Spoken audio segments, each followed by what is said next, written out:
Hi, I'm Dr. Alison Wu, physical therapist and board-certified clinical specialist in neurologic physical therapy. Let's talk about your temporomandibular joint, or commonly known as TMJ, and an exercise you can do to help.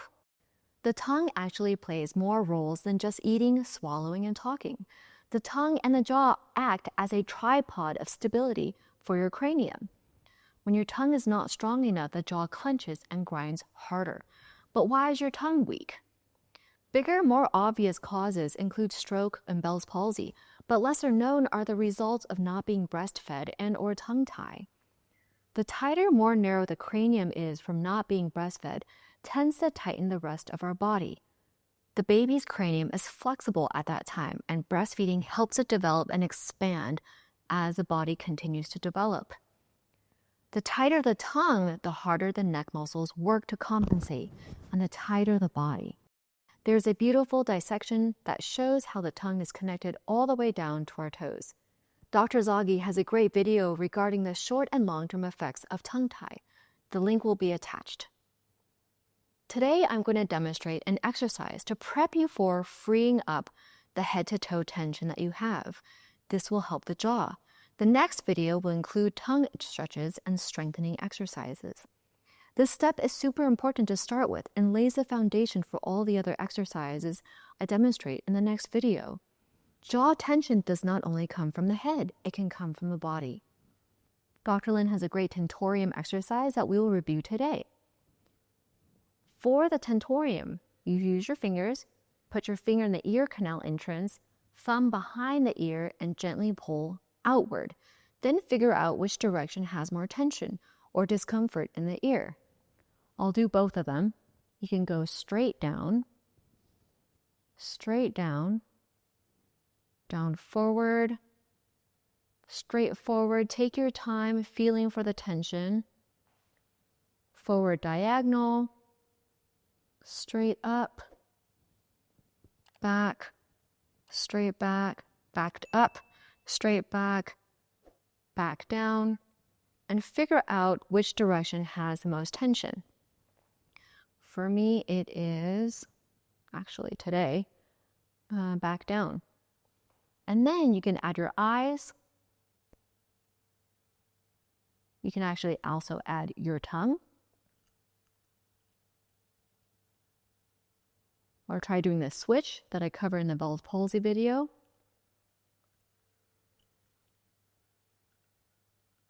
To release the tentorium in your head and tension, and then we'll add the rest of the body to it. So once you figure out which direction your ear is the stiffest in the tentorium exercise, you can also, another way is to hold the stiffness and imagine wires from the top of your head, down the back, down behind the leg, down to your foot. And what we're going to do is try to floss the nerves back and forth to release head to toe tension after you've freed up this complex hot mess of network of nerves in the middle. So I grip my ear, I'm more tight going up, forward, and then we'll try slouching,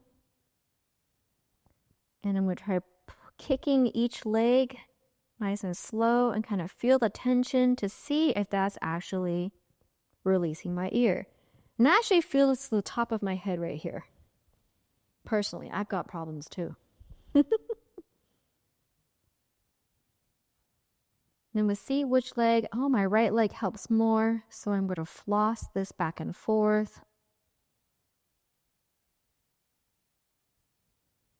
Other options is to also try this sitting up really tall. I find this one to do better. I find this one to be more effective.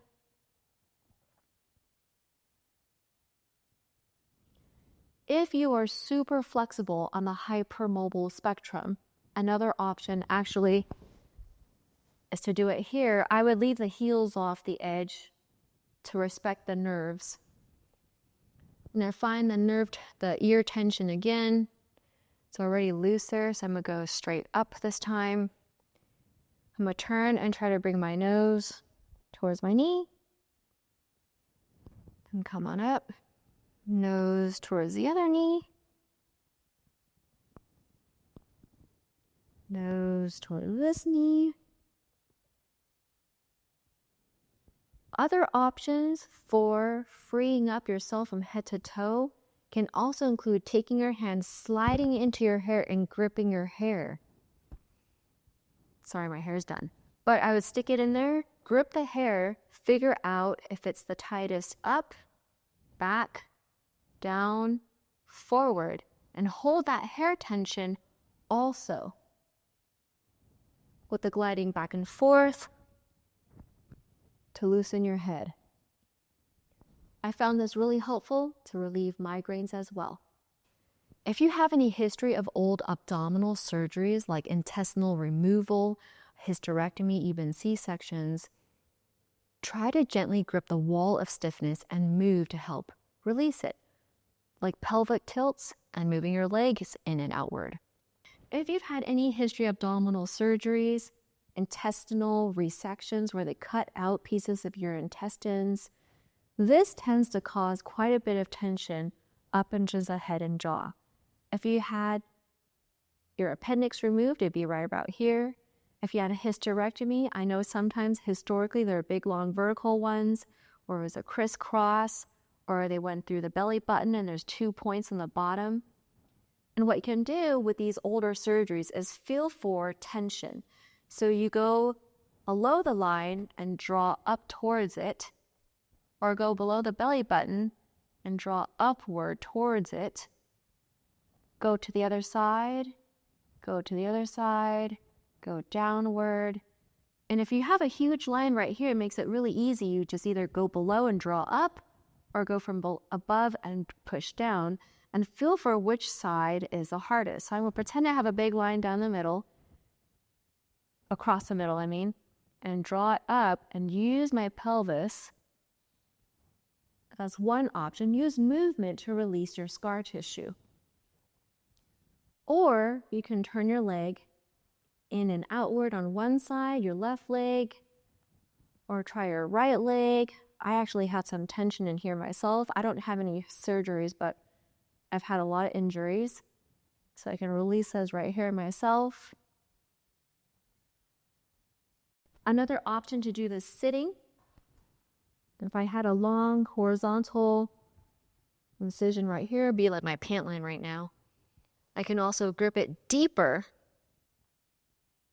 and try the same motions of my pelvis, forward and backwards. I can angle my pelvis like this and cause more tension and try kicking my leg a little bit to help release this tension. It was really cool. I got to free up my patient's jaw. It's completely locked up. And I never touched her face because I freed up her entire belly from her history of surgeries. If your jaw has excessive clicking, it helps to consult an airway specialized dentist to do jaw stabilization therapy. In our next video, I will demonstrate a bunch of exercises you can do along with this one to reduce tension and strengthen your tongue, so keep an eye out for that. A collaboration teamwork effort is important.